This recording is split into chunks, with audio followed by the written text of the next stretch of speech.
Hey, what's up guys? Welcome back to the channel. My name is Frank Mularcik, and in this video we're going to be doing a brief stock analysis on the 3M company, ticker symbol MMM. So this is a pretty solid company in the industrial sector that, is just a titan. They have so many different products, and that's actually the first thing I want to talk about is just the multitude of products they have in so many different industries throughout America and the world, really. So right here we're on their website, and we're just looking at their products, sort of the segments that they break it down into for people that want to shop, I guess.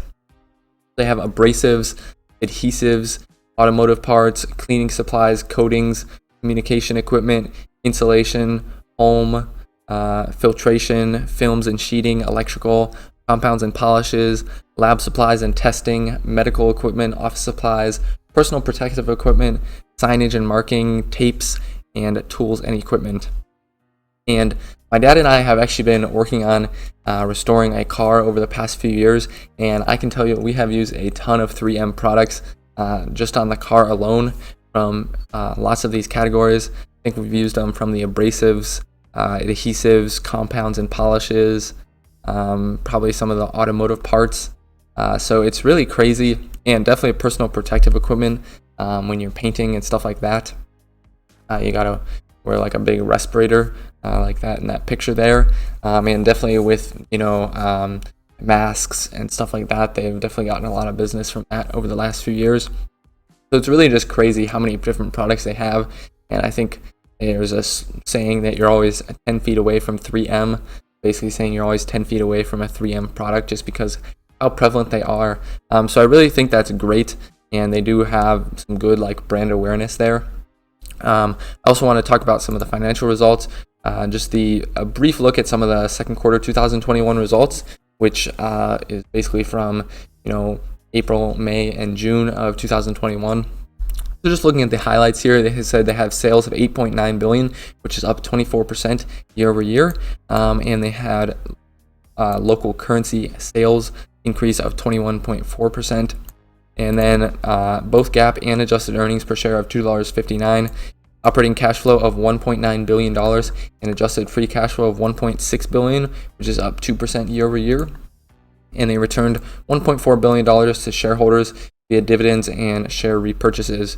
And they also raised their 2021 full year outlook, basically 50 cents a share of earnings. So it was $9.20 on the low end. They raised that to $9.70. It was $9.70 on the high end. They raised that to $10.10. So a pretty solid, raise there. I also like looking at the balance sheet on the 10Q report here. So this is just comparing the end of June 2021 to the end of 2020.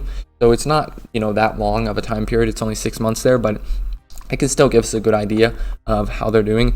So just looking at current assets here, total current assets are sitting at around $16.3 billion compared to 14.9 or 15 billion at the end of last year. So that's good to see. Nice increase there. Their cash is pretty much sitting right about the same amount, which is something sort of contrary to what I've been noticing in other companies, that they've been lowering the amount of cash they're holding right now compared to last year. But maybe since these numbers are only 6 months old, that's why it's pretty much about the same. They already adjusted that cash amount from 2020, and current liabilities are around $9.4 billion.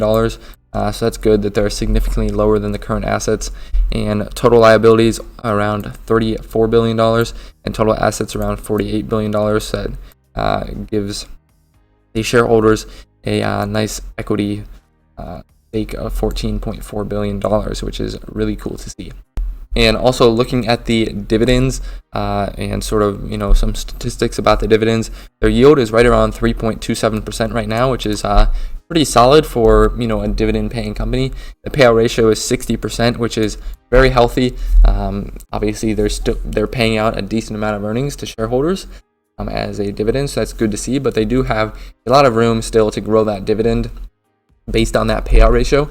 And the actual dividend growth rate over the past 5 years is 6.3%, which that's a solid rate. It's not terrible. It's nothing fantastic either.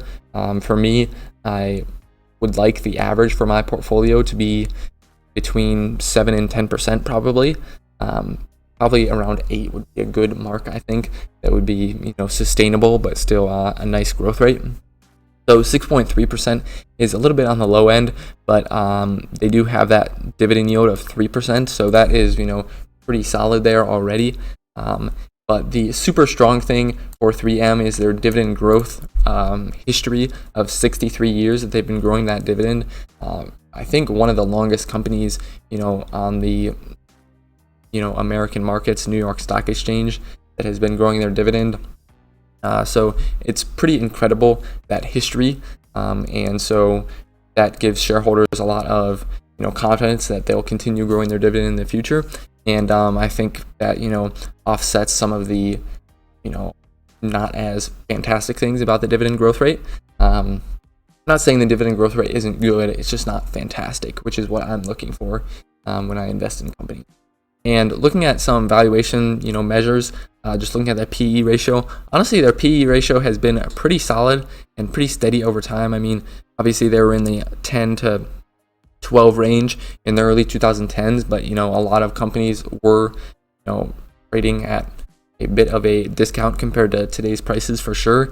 But throughout the most of the late 2010s, they were trading around 15 to 20. And then now they're trading around 17.91, which seems pretty good if we compare it to the overall market and especially to the industrial sector, which the industrial sector has an average of around 40 for their PE ratio. And, obviously 3M is so diversified across different, areas that they aren't really completely within the industrial sector, but they do have a lot of products that cater to that sector. So I'm not really sure what exact industry they would go in here. Maybe the industrial products industry, which in that case has an average PE of 27. But, again, 3M still much lower at 17.91. And they're actually lower than pretty much the averages for all of these industries within the industrial sector. And looking at their, stock price over the last 8 months or so, actually, I did not realize that. I haven't looked at their stock in, I guess, a month or two, but I didn't really realize, I guess, that they had this nice little pullback here. So right now, this price of 181 is not, an awful price. As you can see, they're below, the 50, 100, and 200-day moving averages. They are pretty close to where they were back in February and March of 2021. So honestly, not a bad price here.